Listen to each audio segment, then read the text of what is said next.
Our next presenter is from the class of 1968, who is going to be speaking about his classmate, and he is someone who I think owns more books on that classmate than anyone I know.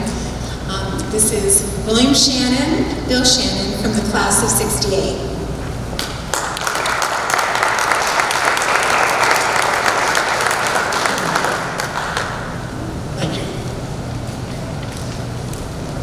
I have the distinct honor tonight to speak about one of my classmates, Tim Keller.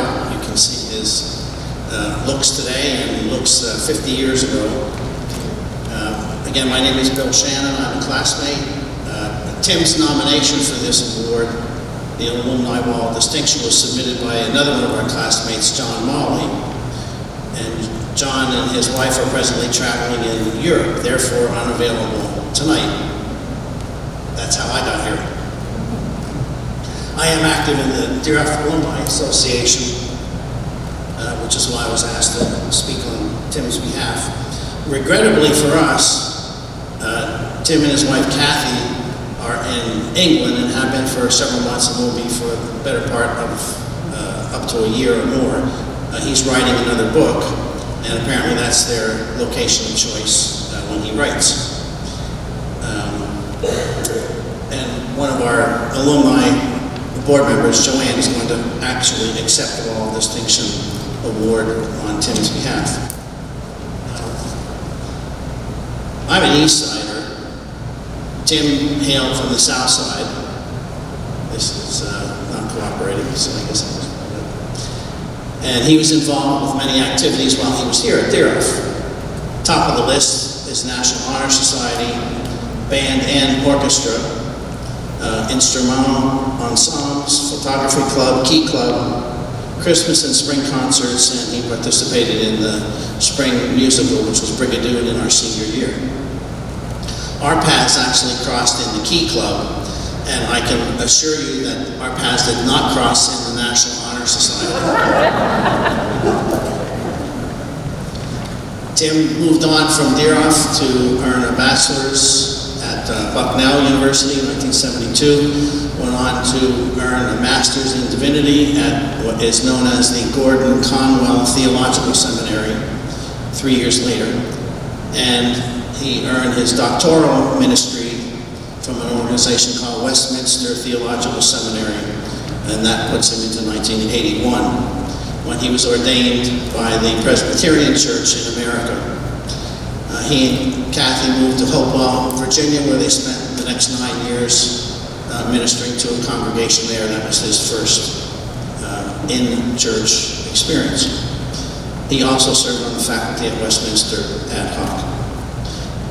In 1989, despite a relative lack of experience, Tim was recruited by the Presbyterian denomination to a startup church in Manhattan called the Redeemer Presbyterian Church. At that point in time, 2 other candidates had passed on the opportunity because while there was an existing congregation, the weekly attendance was down to about 50 people. After Tim and his family and his recruitment and a great team, several years later, and actually today, the average weekly attendance is over 5,000 in 4 different locations in metropolitan New York City. He is author of 3 New York Times best-selling books. As Joanne was saying, I brought one. This is known as The Prodigal God. When I read a book, I have a lot of markers, and so the other best-selling book is called The Reason for God, and there are 14 others, and apparently book number 18 will be out sometime next year. These books collectively have sold 2 million copies and have been translated in 25 different languages. One of the offshoots of that Redeemer Church is an entity known as the Redeemer City to City. And Tim and his team have, the phrase that's used is they've planted over 380 churches worldwide, most of them in urban settings. And those 380 churches are in more than 50 major cities. Now, 2 years ago, in July 2017, Tim stepped down as the senior pastor of the base church, and he is shifting his efforts from preaching to teaching. So he is now part of this Redeemer city-to-city entity where he is training the next generation of church leaders and starting new churches in global cities through that Redeemer city-to-city organization. So that kind of concludes the summary of his work experience and his successes, and Joanne was able to speak with him, and she has a few more anecdotes to tell. So, Joanne.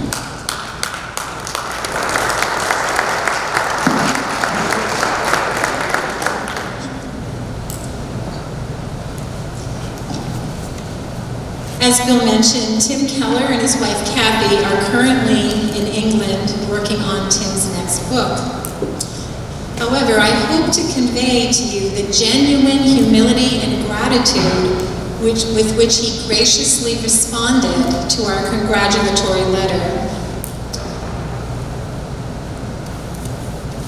Dear officers of the Alumni Association, I received your letter today and was deeply honored to learn that I had been chosen to receive this Alumni Award.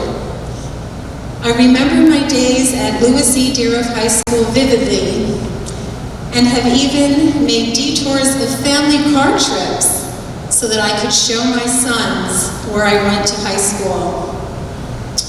Sadly, on the date of your ceremony, I will be in England. My schedule fills up 12 to 18 months in advance, and this trip has been scheduled for over a year.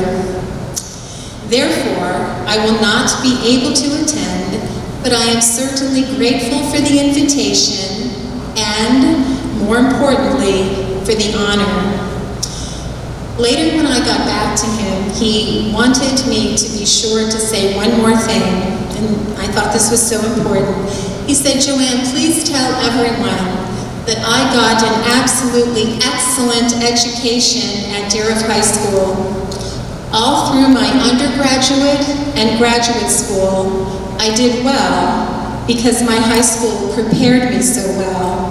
Again, I'm so sorry that I'm not able to be there.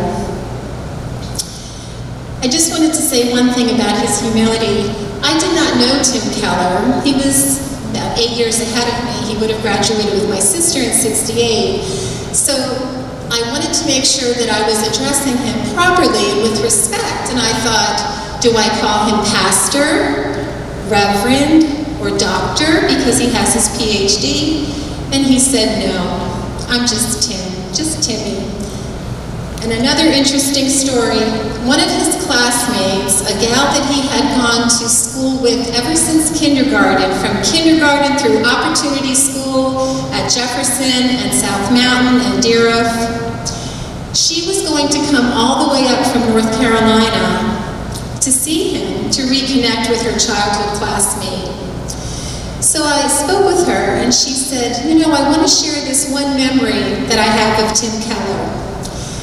She said, one morning when we were juniors, we were huddled in the back seat of the car, carpooling to band practice. He was in the Husky band. And we were joking and talking, we were thinking about what we wanted to do when we grew up. And she said that he looked at her very seriously, and he was 16, and said, I'm going to be a minister. He knew he had that calling.